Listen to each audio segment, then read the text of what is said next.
Udah ada layarnya, Dek? Udah, Kak. Udah ya. Ini benar kan belum dibahas? Belum, Kak. Belum ya. Oke. Oke, berarti kita langsung mulai aja ya, Dek. Ya, bismillahirrahmanirrahim. Kita langsung saja ke nomor 16 ya. Benda dengan bobot 40 Newton diangkat dari permukaan tanah hingga mencapai ketinggian 10 meter, kemudian dilepaskan. Energi kinetik benda ketika berada pada ketinggian 6 meter dari permukaan tanah adalah, jadi di soal ini diketahui bobotnya 40 Newton, karena dalam Newton berarti ini W-nya ya, Dek. Ini W, 40 Newton, berarti masanya itu adalah tinggal 4 kilogram ya, karena W itu massa kali gravitasi. Nah, kemudian dia diangkat dari ketinggian ke ketinggian 10 meter. Nah, kemudian katanya dilepaskan. Kalau ada kata dilepaskan atau dijatuhkan, itu berarti artinya V-nya awalnya sama dengan 0. Nah, turun dong dia, turun. Pertanyaannya adalah sampai ketinggiannya 6 meter. 6 meter itu apa namanya, energi kinetiknya berapa? Jadi anggaplah ini yang awal itu yang ketika dilepaskan, titik akhirnya yang di ketinggian 6. Yang ditanya adalah energi kinetiknya yang di titik kedua ya.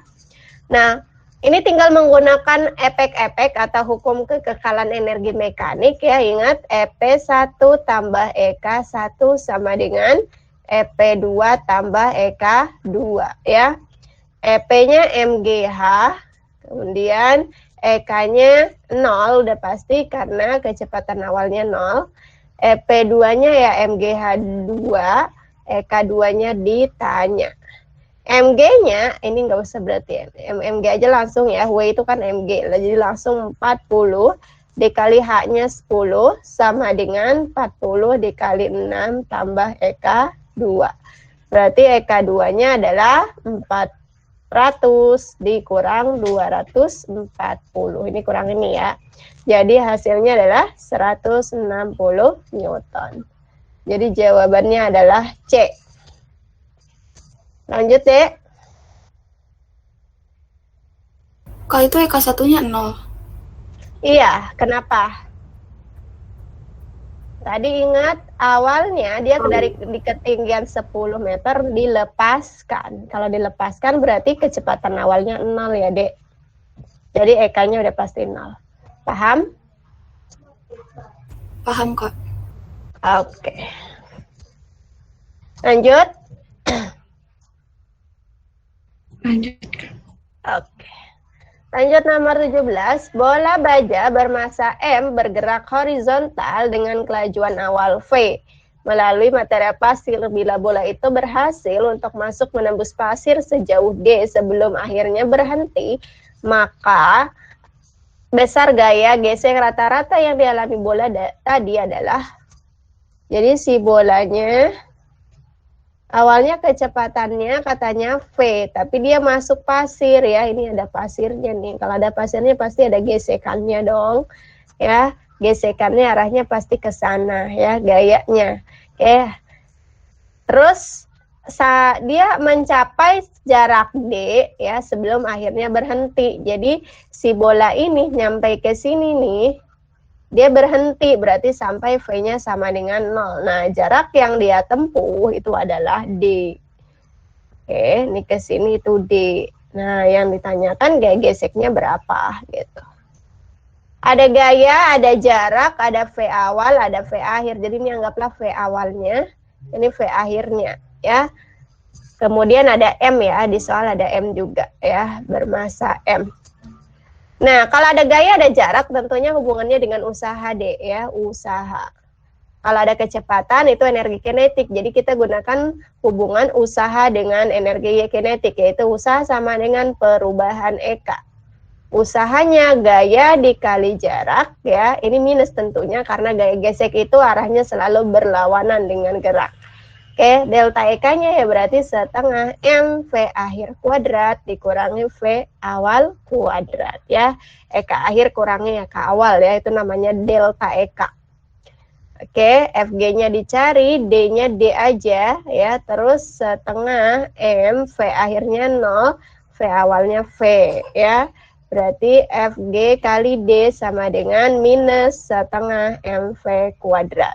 Berarti minusnya boleh dicoret aja, sehingga FG sek-nya rumusnya jadi setengah MV kuadrat per D ya. Atau boleh juga tulisnya MV kuadrat per 2D gitu. Paham?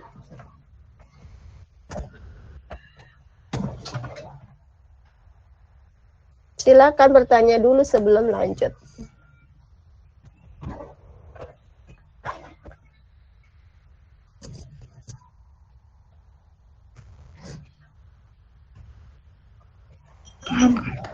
Paham ya? Oke, lanjut berarti. Nomor 18, sebuah balok bermassa M digantung dengan 3 utas tali seperti gambar ya. Yang tanya tegangan tali. Tegangan tali 1.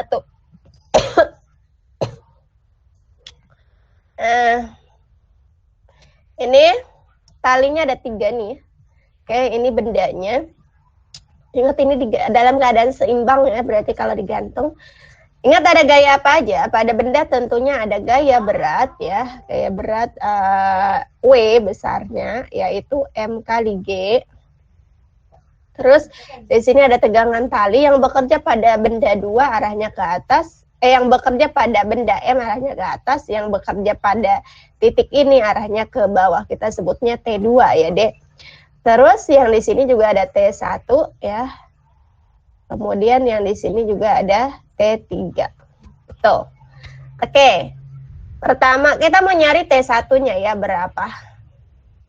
Oke, syarat seimbang, ingat syarat seimbang itu adalah sigma F sama dengan 0. Oke, sigma F sama dengan 0.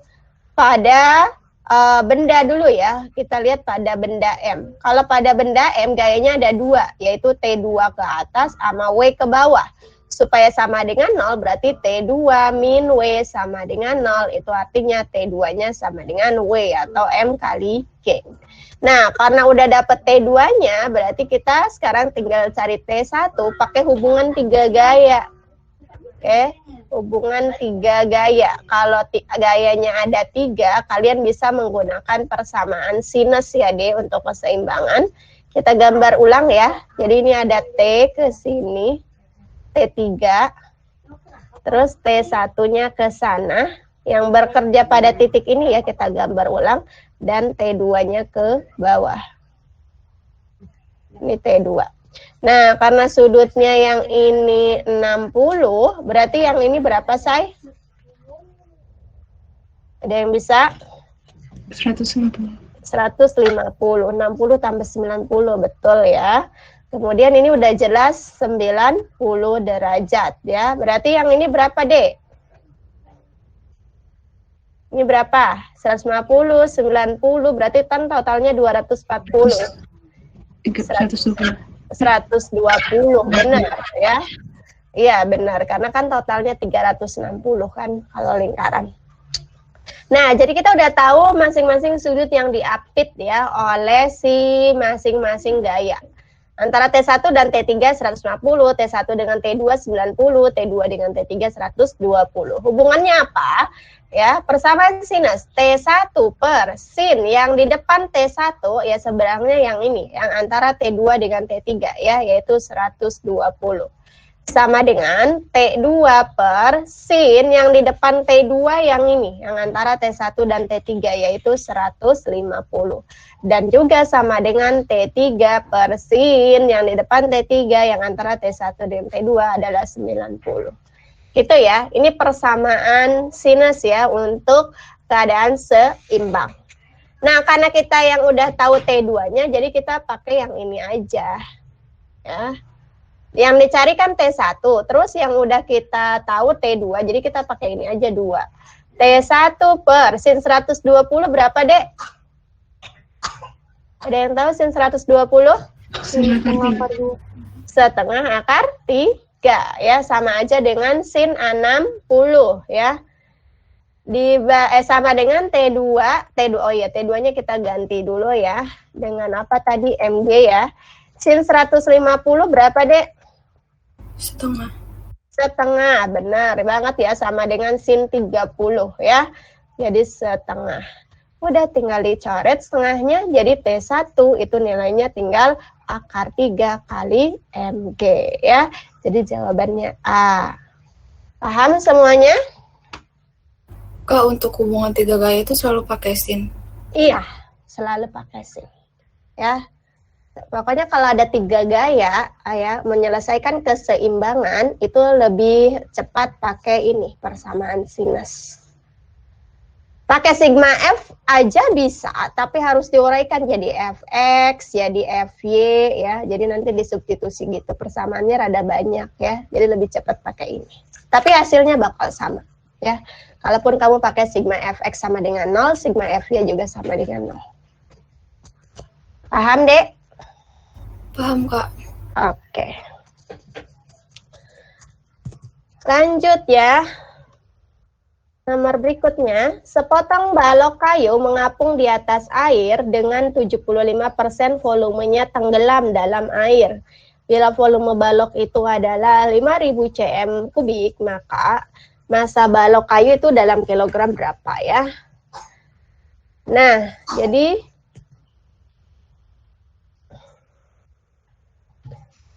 ini ada air lah ceritanya. Si balok kayu itu mengapung 75%-nya tenggelam. Kira-kira ginilah posisinya ya. Jadi karena 75%-nya tenggelam, berarti V yang tercelupnya itu 75% dari volume benda. Nah, volume bendanya sendiri ya, volume baloknya sendiri adalah 5.000 cm kubik ya. Yang ditanya massa bendanya berapa. Oke, ini mengapung ya, Dek. Kita gunakan persamaan ngapung ya. Kalau mengapung ini ada gaya yang bekerja gaya berat benda dan ada gaya apung dari air ke benda ya. Ini namanya gaya Archimedes. Ya, ingat dia dalam keadaan seimbang atau diam, tidak naik ataupun tidak turun. Berarti besar gaya apung sama dengan berat benda. Oke, gaya apungnya apa rumusnya? Gaya apung rumusnya rho airnya dikali volume benda yang tercelup dikali gravitasi. Itu rumus gaya apung. Kalau WB itu ya massa benda dikali gravitasi. Ya, G-nya dicoret aja. Nah, jadi kita tinggal masukin aja angkanya. Tapi karena maunya dalam kilogram, berarti yang ini harus diubah ke kilogram ya. Iya, ke meter kubik masuk kakak ya, supaya nanti rho-nya kita pakai kilogram per meter kubik ya. Jadi berarti V celupnya, kita hitung dulu deh. V celupnya kan 75 per 100 dikali 5.000 ya. 5.000 cm kubik dikali 10 pangkat min 6 ya, jadi meter kubik. Karena 2 tangga ya, tapi kubik. Berarti angkanya ini jadinya 5 kali 10 pangkat min 3. Dan tadi udah ini habis. Terus 5 kali 75, 5, 2, 3, 7, 5, 0 kali 10 pangkat min 6 ya. Iya. Kita lanjut ke sini. Rho air berapa? Rho air itu 1000 ya, say ya. Rho air itu 1000 kg per meter kubik ya. Kalau pakai gram 1 ya, 1 gram per cm kubik. Jadi ini 1000 dikali V celupnya 375 dikali 10 pangkat min 6 ya. Jadi tinggal ya inilah udah pasti jawabannya. Ini berarti kan dikali 1000 ya, berarti ini min 3 jadinya 3,75 ya. Salah nulisnya.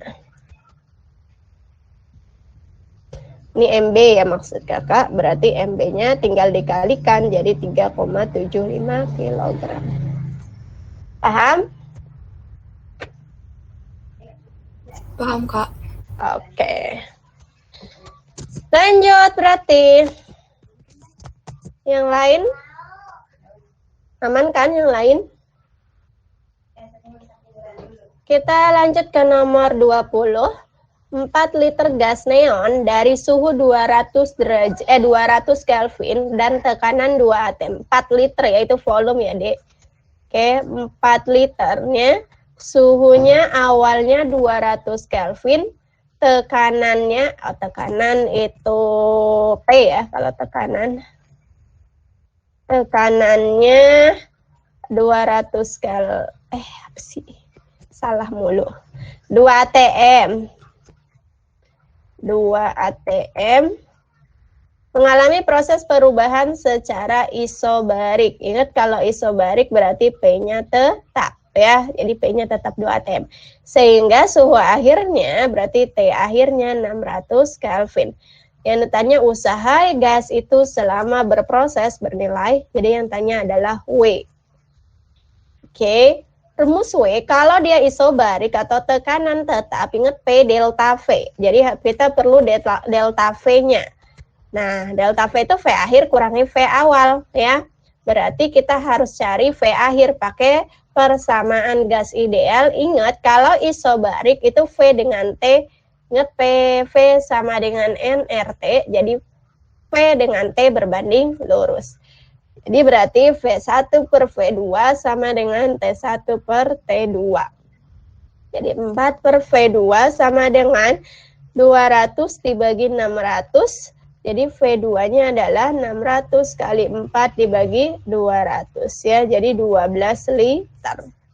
Baru kita gunakan rumus W-nya. W sama dengan P dikali delta V. P-nya udah ada 2 atm. Nggak usah diubah ya, karena satuannya dalam liter kali ATM. Jadi ATM aja sama liter satuannya. Delta V-nya V akhir kurangi V awal. Jadi 2 dikali 12 kurangi 4 ya. Berarti 8 kali 2 itu adalah 16. Satuannya liter kali ATM. Ya, jadi jawabannya C. Paham, Dek?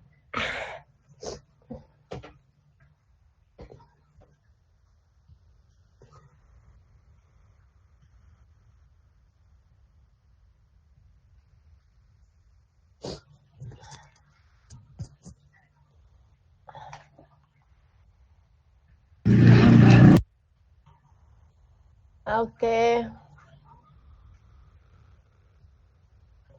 Lanjut berarti ya.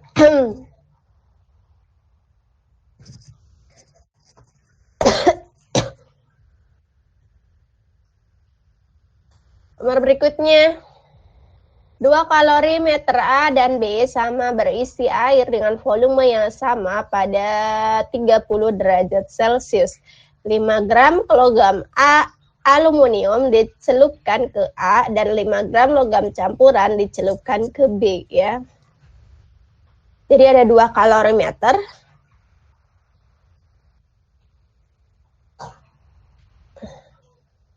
Ini kalorimeter A, ini kalorimeter B. Ya. Tapi volumenya sama katanya. Jadi masukin dari isi air. Ya, berarti karena volume airnya sama, berarti massa air di A sama dengan massa air di B ya. Terus pada suhu 30 derajat Celcius ya, ini juga 30 derajat Celcius. Ini suhu airnya awalnya segini. Terus pada si kalorimeter A itu dicelupkan logam aluminium. Jadi ini dicelupkan nih logam aluminium.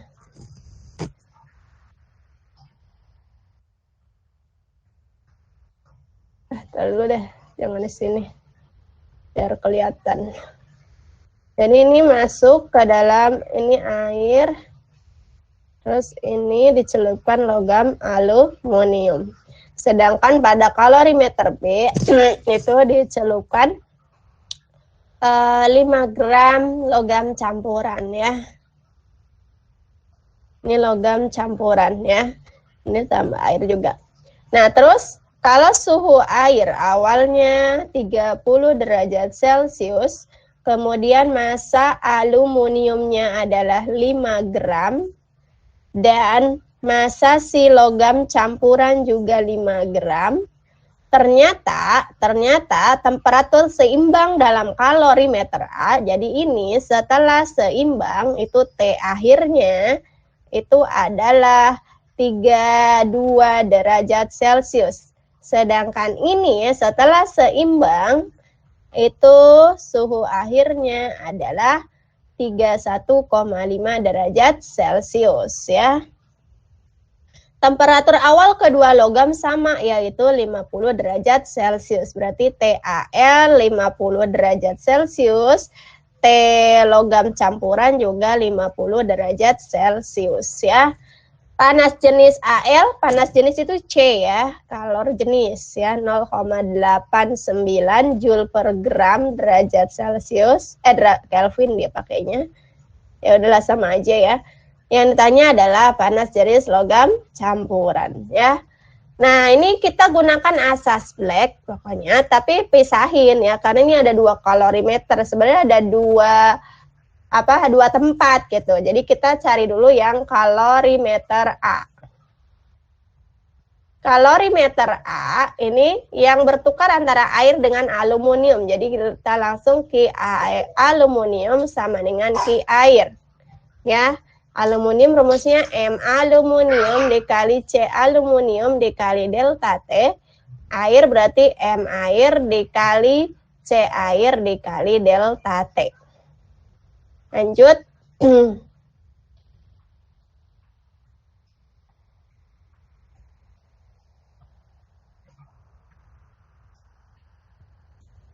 Oke, M aluminium berapa? M aluminium tadi adalah 5 gram. Oh iya. Kita tahunya kalau ya udah 5 gram ini 0,89, delta T-nya dari aluminium tuh dari 50 ke 32 suhu akhirnya ya. Jadi berarti 50 dikurangi 32. M air kita cari dulu, nggak tahu berapa. C air deh ya. C air itu angkanya 4200 Joule per kilogram Kelvin. Ya. Nah, jadi kalau misalnya karena ini per gram berarti ini harus dibagi 1000 ya. Jadinya berarti 4,2 Joule per gram ya. Per Kelvin ya.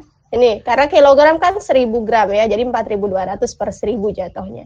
Jadi kita pakai 4,2 ya. Delta T-nya yang air dari 30 ke 32. Berarti ngitungnya 32 dikurangi 30. Baru kita cari M airnya dikaliin aja. 5 dikali 0. Dulu.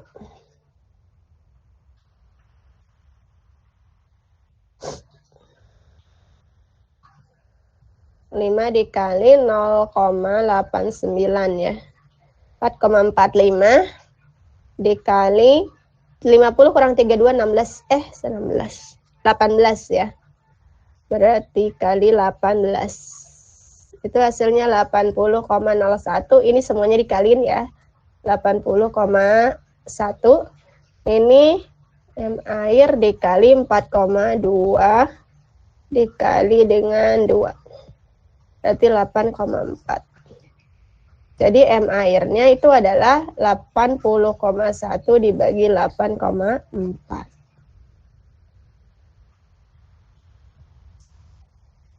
Angkanya jelek, berarti gini aja. Oke, lanjut.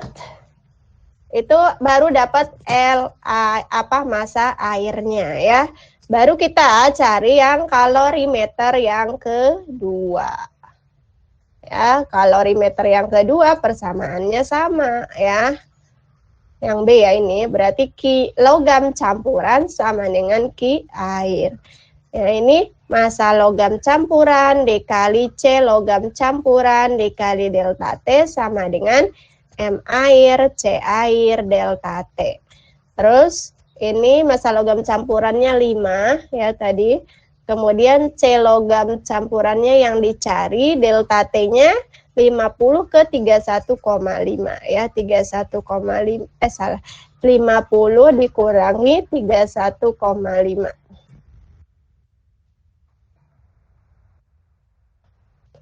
M airnya tadi 80,1 per 8,4 dikali C airnya tadi 4,2, delta T-nya berarti yang 30 ke 31,5 itu langsung aja ya 1,5. Ini dikaliin berarti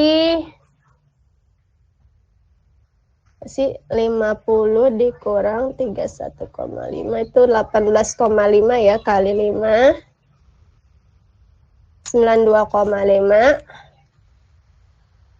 sama dengan ini kalau dikaliin 80,1 dikali 4,2 dikali 1,5 dibagi 8,4.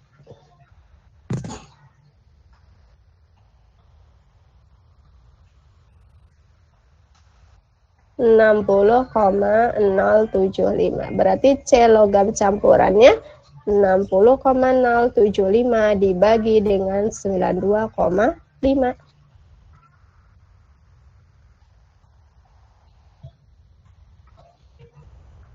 Hasilnya 0,65. Ya, jadi yang D. Ada yang mau bertanya?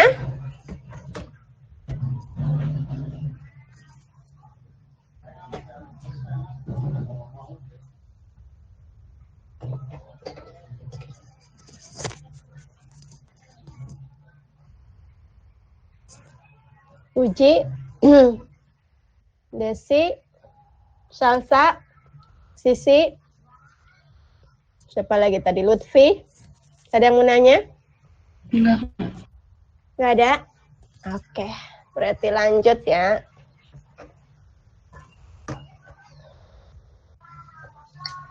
Lanjut ke nomor berikutnya. Nah, ini kayaknya nggak ada 0,43 tuh.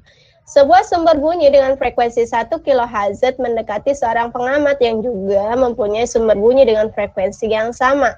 Kalau pengamat mendengar 5 layangan per detik dengan mengambil laju bunyi di udara 340, maka laju sumber bunyi yang sedang bergerak adalah, jadi ini ada sumber bunyi bergerak mendekati pengamat. Nah, tapi di sini si sumber bunyi yang pertama kan 1 kHz. Nah, si pengamat juga dia bawa sumber bunyi yang lain. Nah, sumber bunyi yang keduanya 1 kHz juga. Nah, terus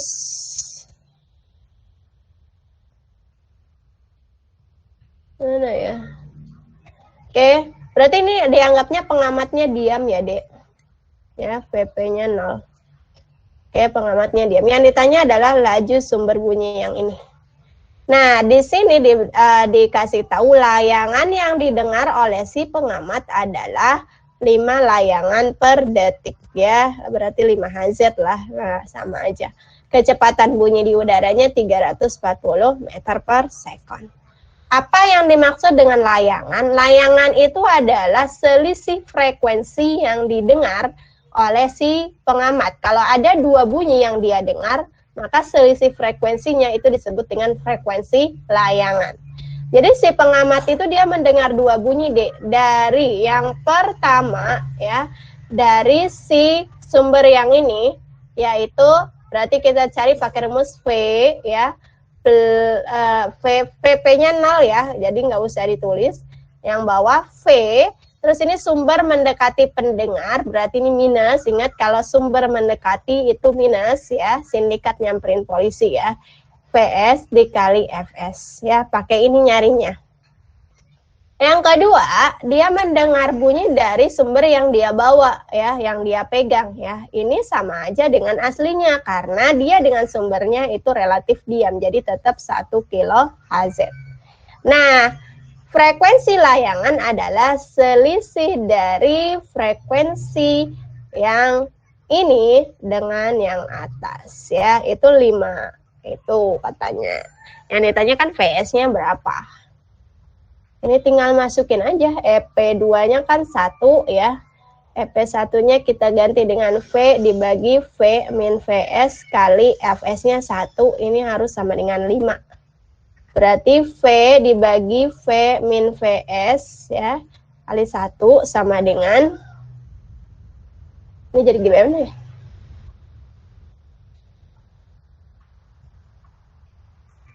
Minus dong ya. Ntar dulu. Kebalik apa? Kalau minus berarti harusnya yang besar yang atas ya. Iya benar ya, salah kakak nulisnya. Salah, yang besar yang ini ya. Berarti EP1 dikurangi EP2 ya harusnya.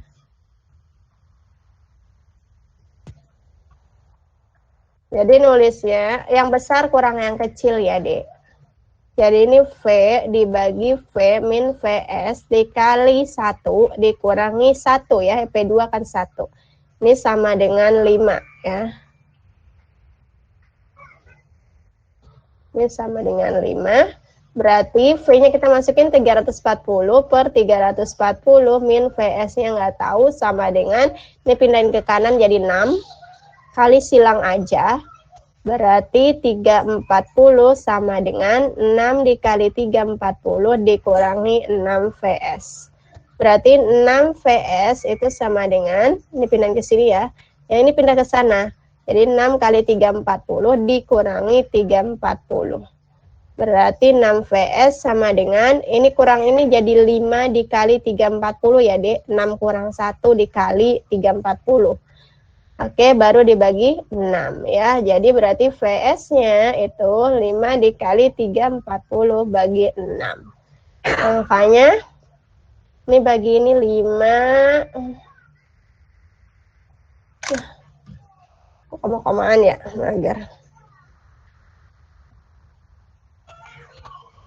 5 dikali 340 dibagi 6. Itu hasilnya.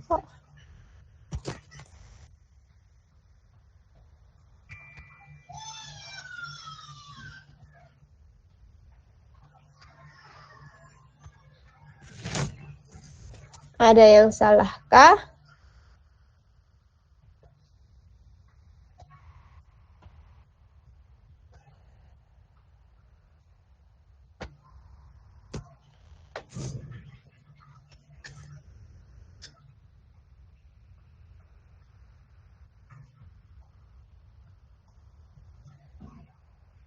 Kilo juga berarti ya. Emang harus dalam HZ ya? Tadi harus dalam HZ. Enggak deh harusnya. 340 bagi.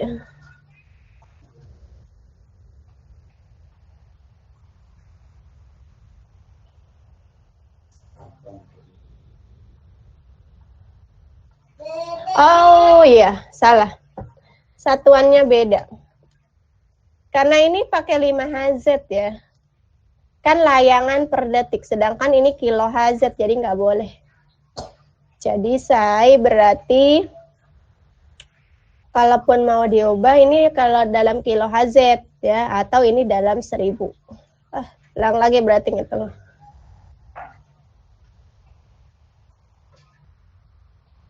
Soalnya satuannya nggak matching ternyata.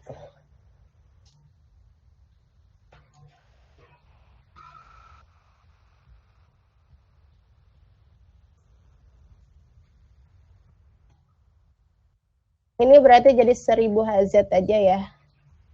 Oke, ini juga jadi 340 dibagi 340 min VS dikali 1000. Gitu ya, langsung aja. Jadi ini langsung 340 dibagi 340 min VS kali 1000 dikurangi 1000 sama dengan 5. Berarti 340 dikali 1000 dibagi 340 min VS sama dengan, ini pindahin ke sana, 1005. Ya. Terus kali silang berarti 340 dikali 1000 sama dengan ini 1005 dikali 340 dikurangi 1005 VS. Terus kita pindahin lagi ke sini 1005 VS. Yang ini pindahin ke sana ya 1005 dikurangi 1000 ya kali 340. Paham ya? Ini kan 1005 kali 340, ini 1000 kali 340 ya. Bisa kita keluarkan 340-nya. Berarti jadi 1005 VS sama dengan 5 dikali 340. Berarti VS tinggal 5 dikali 340 dibagi 1005. Begitu ya ngitungnya. Jadi jawabannya 5 dikali 340 dibagi 1005 itu angkanya 1,7. Jadi jawabannya A. Ada yang mau bertanya di soal ini?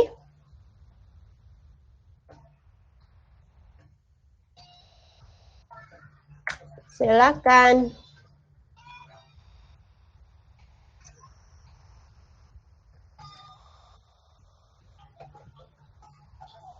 Jeremy,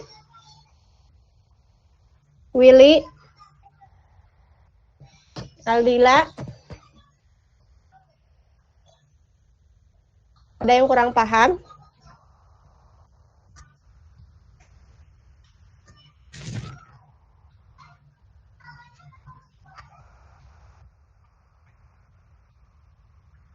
Yang lain?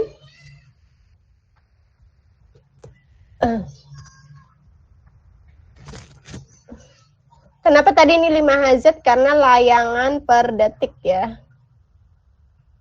Layangan per detik itu sama aja jadi getaran per detik ya. Jadi Hz satuannya. Kak, mau nanya. Boleh. Itu FP1 sama FP2 maksudnya apa? FP1 itu frekuensi yang didengar pengamat dari sumber 1. FP2 itu frekuensi yang didengar pengamat dari sumber 2, say. Oke, dari sumber 1 frekuensinya dia dengar harus dihitung pakai efek Doppler karena sumbernya kan bergerak terhadap pengamat, benar? Terus, tapi kalau dari sumber 2 ya, frekuensi yang dia dengar sama dengan aslinya. Kenapa? Karena sumber kedua itu dia pegang, jadi nggak bergerak terhadap pengamatnya. Jadi frekuensinya sama aja 1000 Hz.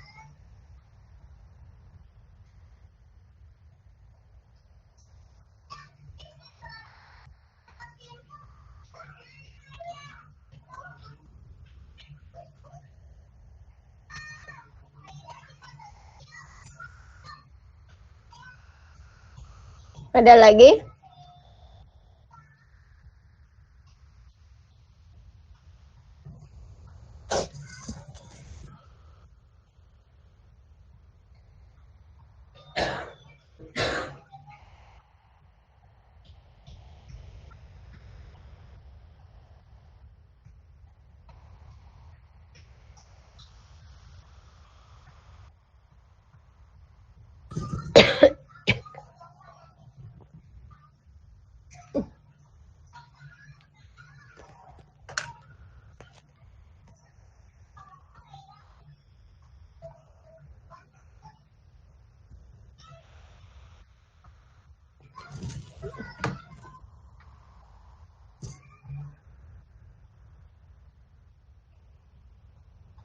Sudah?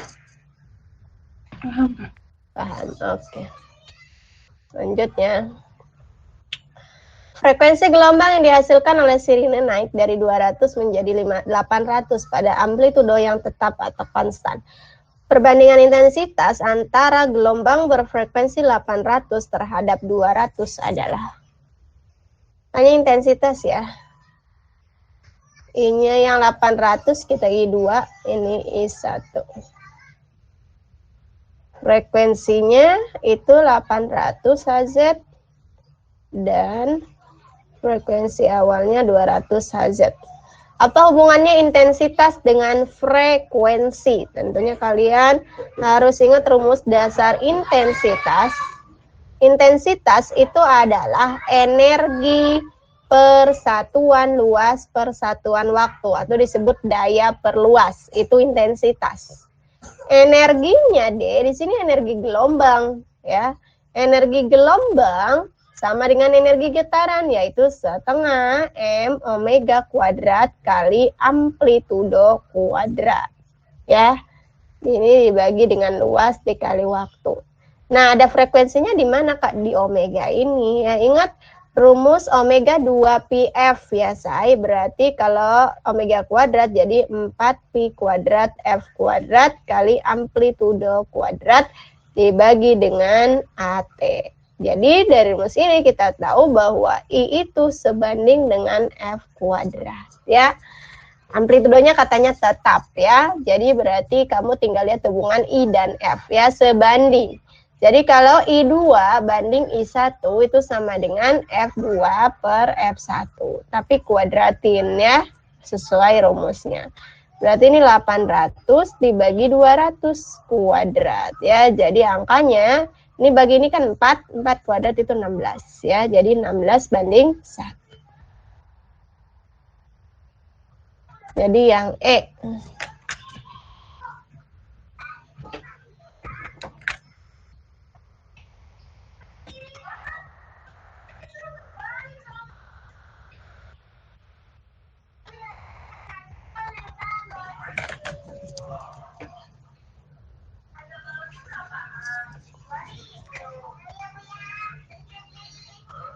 Energi getaran itu setengah Ka kuadrat ya, D, atau K-nya diganti M omega kuadrat. Jadi setengah M omega kuadrat A kuadrat. A-nya amplitudo ya.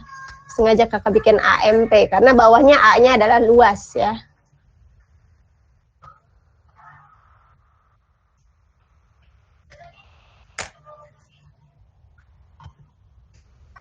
Paham semuanya? Paham, Kak. Oke.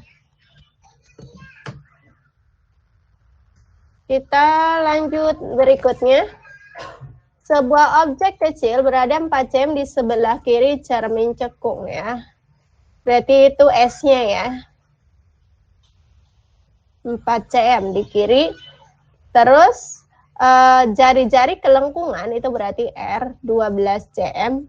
Kalau jari-jarinya 12 berarti F itu setengah R ya, say. Berarti setengah dari 12 yaitu 6. Oke, karena cermin cekung itu berarti positif ya. Jadi ini positif. Yang ditanya perbesarannya, M-nya. Apa rumus M? M itu bisa pakai S aksen bagi S. Berarti kalian harus cari F-nya, S-nya, aksennya dulu. Atau boleh juga ya langsung pakai F dibagi S min F ya, sama aja. Ini kakak udah masukin S aksennya ya, pakai S kali F dibagi S min F ya, dibagi S hasilnya ini. Oke, jadi kita pakai yang ini aja langsung. F-nya 6, S-nya 4, ini 6. Berarti hasilnya 6 dibagi minus 2, yaitu minus 3 ya. Itu artinya berarti bayangannya maya karena minus ya. Jadi kalau M kan dia mutlak ya, jadi selalu positif angkanya. Jadi berarti ambilnya ya 3 saja.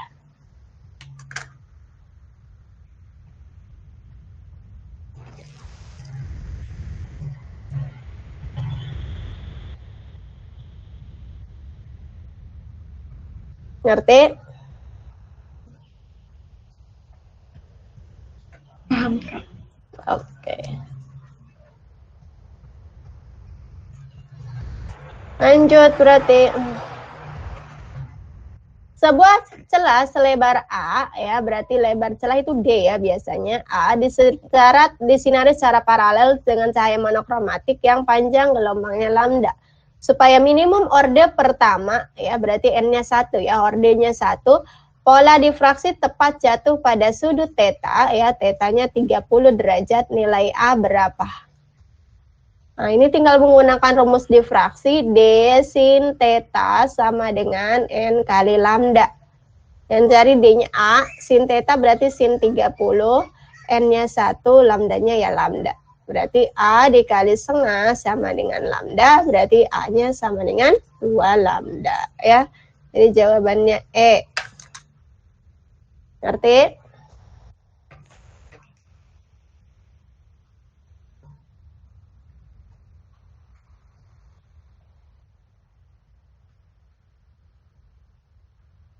Ngerti, Kak. Oke. Lanjut ya. Nomor 26. Kapasitor 5 mikrofarad diberi muatan dengan baterai itu 20 volt lalu diisolasi. Ya, jadi artinya awalnya ini si kapasitor ini yang C-nya 5 mikrofarad dikasih tegangan 20 volt, itu pasti dia akan terisi oleh muatan sebesar, kita sebutnya Q1 ya, rumusnya CV. Ya, ini kita anggap C1, ini V1 ya. Jadi C1 V1. Ya udah masukin berarti 5 dikali 20, jadi ini 100 mikrokolom. Ini besarnya Q1. Nah kemudian kalau diisolasi berarti nanti muatannya yang ini tetap di dalam ya, tetap terisi muatan. Selanjutnya kapasitor ini dihubungkan paralel dengan 20 mikrofarad yang mula-mula tidak bermuatan. Nah, jadi keadaan akhirnya ya ini kayak gini posisinya.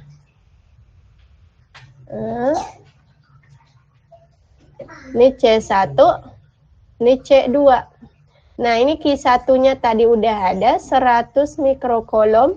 Lah, ini C2-nya 20 mikrofarad. Oke, yang ditanya besar muatan akhir dari 5 mikron. Nah, ini yang tanya, Qa1 aksen jadi berapa? Nah, kalau ini dihubungkan secara paralel, ini sama ini dihubungkan, ya otomatis berarti V-nya bakal sama, say. Dan karena ini tidak bermuatan, maka muatannya akan kebagi ke sini sama ke sini.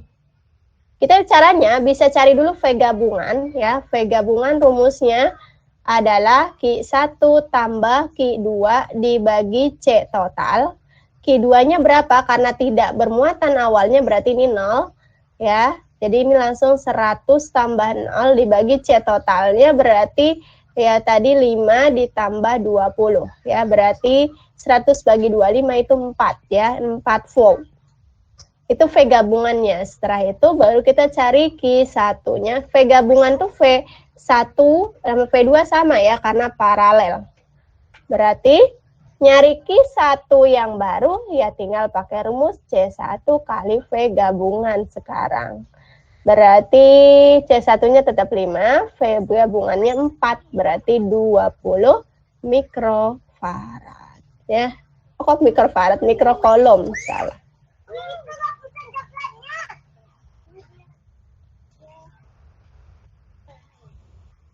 Jadi jawabannya yang ini.